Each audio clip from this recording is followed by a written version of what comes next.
بسم الله الرحمن الرحيم الحمد لله واشهد ان لا اله الا الله وحده لا شريك له واشهد ان محمدا عبده ورسوله صلى الله عليه وعلى آله وصحبه وسلم تسلیما کثیرا ثم اما بعد۔ قرآن مجید اللہ سبحانہ تعالیٰ کا کلام ہے جو اس نے انسانیت کی رہنمائی کے لیے نازل فرمایا ہے۔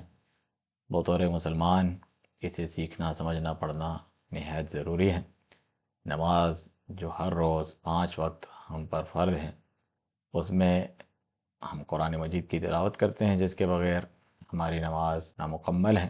اور جو عربی نہیں ہے، وہ اس کا معنی نہیں جانتے، جبھی ان کی نماز میں وہ خشوع اور خضوع توجہ پیدا نہیں ہو پاتی، تو کیا ہی اچھا ہو اور کتنا زیادہ انسان کا دل لگے اور خوبصورتی سے وہ نماز پڑھے اگر ان کے معنی کو جانے۔ خصوصاً سورۃ الفاتحہ، جس کے بغیر نماز نہیں ہوتی، ہر نماز میں پڑھی جاتی ہے، اور جو جز عامہ ہے، جو 30واں پارہ ہے، اس کی صورتیں زیادہ تر لوگ پڑھتے ہیں اور یاد کرتے ہیں، تو ان کا معنی جاننا ہمارے لیے بہت ضروری اور مفید ہے۔ اسی سلسلے میں آپ کے سامنے پیش خدمت ہے طارق علی بروہی ڈیجیٹل میڈیا کی پیشکش جز عامہ کی تفسیر شیخ محمد بن صالح العثیمین رحمہ اللہ کے کلام سے۔